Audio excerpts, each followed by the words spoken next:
Welcome, everybody. Rich and I are doing a holiday-themed episode of Sports Card Insights. Thanks, sponsors, Topps Panini, Upper Deck, Heritage Auctions, Ugly Scott Auctions, Mike Stadium Sports Cards, Burbank Sports Cards, ComC.com, and Beckett Media, Beckett Rating, Beckett Authentication. Okay, holiday. I imagine you want to talk about Secret Santa, but maybe some Hanukkah stuff, maybe some Christmas stuff, birthdays or special occasions, but you're really talking about holiday and how to celebrate the hobby using cards and how cards are involved. You were asking me, I don't think I've ever gotten cards for Christmas except that Christmas in 1959 when my grandmother brought down this box of between 300 and 400 Goudeys and play balls, probably closer to 400 now that I think about it, because it was half play balls, maybe a little more than 1/4 Goudeys, and then a bunch of miscellaneous stuff. Looking back, the value of the present is determined at the time it was given. Now it looks like an outrageously great Christmas present, the best one I ever got. And so it was all downhill from there, Rich. All the gifts getting a box of 400 Goudeys and played balls of cards before you were born. In my case, it would have been like early 50s Bowmans and Toppses. That would have been wonderful. But to me, it's just the thought of, obviously, your grandparents knew or were told by your parents that you would buy these cards at the store. You were living in Chicago area, right, at the time? Yeah. You were still in Chicago. It was the year of the Go-Go White Sox. They won the pennant for the first time in 40 years that year. Baseball was truly on everybody's mind. I shouldn't say everybody, because you never use an absolute, but baseball was on 90% of the people's minds in 59 in Chicago. You have a team getting to the World Series for the first time in 40 years, and they're exciting, and they have a bunch of future Hall of Famers and a bunch of good young players on their team. And then your grandparents discover or had this box of cards that somehow survived everything and gift that to you as a Christmas present. Have you ever gotten a better Christmas present? The same. Yes, we lived in Chicago. My dad had grown up in Chicago. They moved when he was 15 or 16. So probably they were bought in Chicago. I was the oldest grandchild on that side of the family, certainly the oldest grandson, obviously. Very into baseball, still playing Little League baseball at that time. But I don't know, just that was the only time I was there. They didn't mail them to me. They brought them down. Rich, I don't even remember if that was my actual present. That may have just been a bonus box. I probably got one heck of a bonus, Jim. I'm saying, yeah, we don't have a present for you, but we got this box of old cards that are going to be worth a lot someday. The time machine, yes. But I was the math guy. The next year I did my own, not Stratomatic or APA, but I did my own dice baseball game. So I was very into playing the sport, studying the sport, love of the cards, even though 59 was not my biggest collecting year. My biggest collecting year really was 60, which was sixth grade. Sixth, seventh grade is about when most kids in those days stopped collecting. I peaked and really slowed down after that, because then I went to a different school for seventh grade, and it's not as fashionable at that point. Because for years, my holiday gift, when I say it was a wonderful gift, it was a wonderful gift. So don't get me wrong. It's not that they're valuable today, but the Sporting News had a deal where if you signed up for a 1-year holiday offering, you'd get the Sporting News, which at the time was still the Bible of baseball, and the baseball dope book. I don't think they could really call it the dope book today. The baseball guide, the World Series record book, and the baseball register. You're kidding. And no, it was a great deal. And the book I always enjoyed the most out of all of them was the baseball register. The register, right. Learned so much about players just from reading the register. I know, but it's like reading a phone book, though, to most people. It's boring. But when you're reading baseball stats and career stats and really seeing it, you weren't doing sabermetrics, but you were making your own, not assumptions, but your own reviewing how outstanding somebody was. And you could see it all in the register. I was always a numbers guy. In 1970, the year after it came out, my birthday present was the 69 Baseball Encyclopedia. You talk about a book I spent hours with. You're right. It took a nerdy person to understand and appreciate all the numbers in that. What's the total sum of prize money or gifts that you've gotten for winning trivia content? Honestly, I've never really, at the Sabre convention, the winning team, we didn't get that much. We would get some nice prizes, but it was more, to me, just the whole idea of being good at trivia. We were talking about in the value boxes, how most of us knew each other. Yeah. Really, most of us that were really good at trivia in those days, we all were fine with each other. We liked each other. In fact, sometimes we'd even have trivia sessions late at night.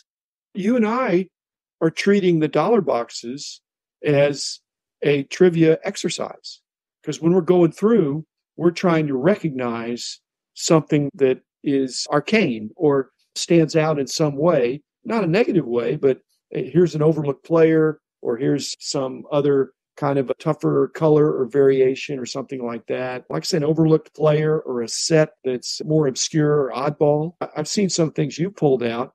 You have an encyclopedic knowledge, and I'm trying to have an encyclopedic knowledge. You don't win the trivia contests by knowing what everybody else knows.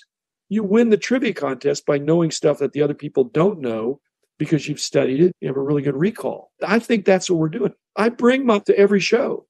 And I can either do Wi-Fi if I know the court, or I've got the cellular coverage. So I can go into the internet and see if I have a question about a card. But I do that about once a show. If I pick up hundreds of cards, would I even look up one? Sometimes I don't even look up one because I'm thinking, I know this. It's like how you know trivia. I used to be a trivia guy, and then I became an executive. I just didn't have time to do stuff. I'm still convinced, and this has nothing to do with holidays, I would have had you price for the annual guide or the almanac, maybe a small subset each year, even when you became an executive, just so you would do something totally outside the box, so to speak, of being an executive, something you had done, but something you enjoyed. I didn't want you staying up all night, but if you wanted to price Tito 6 cards, I would have said, go for it.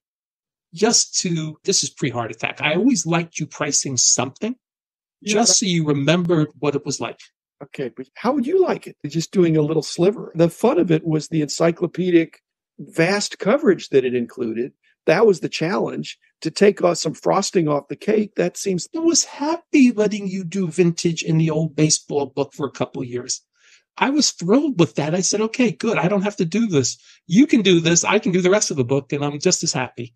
Because it was just like, you're doing something that you really liked. And that was in a weird way a holiday gift to use. I want you to do something different. And I will sometimes even tell Tim, our owner, Tim, for a half hour a week, go ID some cards. I've actually said that to him. And the reason is I want him to always remember not just as a CEO of the company, but the real purpose. And don't get me wrong, I get being a CEO is a full-time thing. But having a little bit of a hobby within your CEO thing never would have hurt either. Okay. Tell Tim that he should take a half hour to ID my cards. Yes.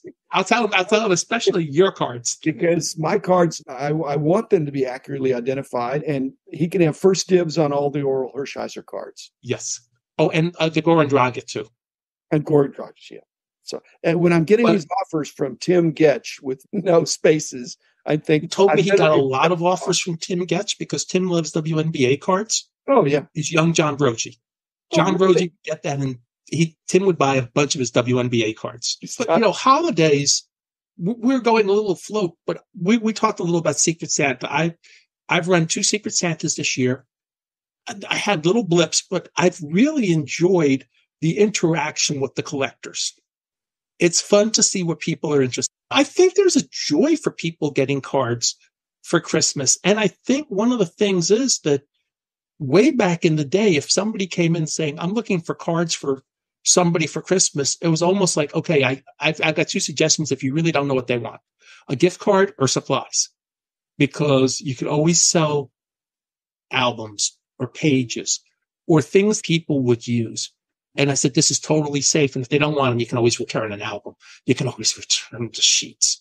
You worked for the company when I was there. You worked for the company after I was there. You worked for the bank, and now you work for ComC. Is there an appropriate way for a hobbyist to expect or enjoy holiday gift giving in a company? Obviously, if they're the bank, you might be the only collector. But at ComC, do they have some holiday traditions there? Or did we have some holiday traditions when I was there or after I was there that you thought that's a really good idea? Because the Secret Santa... We've grown so much at ComC. I don't know if the traditions could even exist anymore. One thing we used to do back in the day, we'll call it the card people. We used to gather 2 or 3 times a year at a person's house or apartment or townhouse or whatever, and basically just bring cards, buy, sell, trade for a night, and basically just hang out. And we could trade among ourselves without any issues. It wasn't necessarily for the holiday, but it certainly was a nice way to deal with holidays. I talk about triple cards. They're doing the Secret Santa. This year, it's broken into adult and kids, and the price point's a little higher this year. When the party comes on December 16th, I know I'll get something really good to play with on the 16th, and that'll be fine. Last year, I sat at the table, and there were a bunch of people I knew at the table, and they did a first-class job, and they got prizes, gifts from various card manufacturers, and they brought food and drinks in. And it was a really nice party. I'm sure this year it'll be just as nice because Lauren's the owner, and they have 4 stores now, and there's a couple affiliated stores. They have 6 stores to draw people from. So I'm just looking forward to being there. Hopefully I get something good, but I'm as much looking forward to being there and being with my fellow collectors as I am to seeing what I'm going to get. Okay. So you're giving something, and what you get ought to be equivalent value. Right. And I'm going to assume it's going to be a little bit less only because I know what I get. Funny, because I drew somebody who wanted Pokemon, which is fine. They had boxes when I went to the local store. And I'd had some gift cards from some retail survey places. I don't know if that's the right term, but there are places that do various research things for companies. And I had gift cards that paid for almost all of it. So I'm really not into it for very much. But the price of the boxes for the Pokemon cards were like, wow, this is just like sports cards. Yeah, but when you go on December 16th, you're going to come back with some swag too, aren't you? I'm going to come back with some swag. What do you want? I said baseball, preferably heritage. So hopefully I come back with some heritage. Plus I will buy, because it's supposed to come out that week, I believe either Heritage High or Heritage Minors comes out that week. So it won't be ready in time for me to get it as a gift, but I'll buy one when I go there. But the card companies will have some giveaway. The card companies, knock on wood, will be just as generous as they were last year. So why would somebody not do it then? It is not a cheap price point, but I think everybody should do something. You could always go into the kids' table, so to speak, if that price point was too high. But everybody, as long as you can afford it, should do it. In fact, I think that's one of the popularities of trade night, is that the price of entry for trade night is actually fairly cheap. You're not not buying a table a lot of times at a show. Some people I know at the Dallas Card Show buy the table in the Starlight Room because that's where the primary trade night is. But Friday night, there was an unofficial trade night that was just as robust. You could come to the show after the show, bring your stuff. Not that I recommend it. I would recommend you come to the show and you support the show financially. Don't get me wrong. Kyle's putting out a lot of effort to run a good show. There was a robust trade night Friday and Saturday night. It was a robust show, too. And I think they go hand in hand, right? I suppose you could have a trade night without a show or a show without a trade night, but the combination is wonderful. I know last year at the Beast, where Triple holds the event, there was a trade night after the gift exchange, and there was like a natural progression of people coming from the gift exchange to the trade show. It was really a busy night. It was wonderful meeting so many people. I recommend it on that level, just to be with your collectors. It's a hobby, and yet it's profitable. You're going to have a great memory. You're going to be with your hobby kinfolk, and you're going to come back with more than you brought. You made somebody happy. They made you happy. Plus, you got a little bit of frosting on top with something that you may have come back with. And it's definitely good. I'm proud of Lawrence and his vision for growing the hobby, apparently one LCS at a time.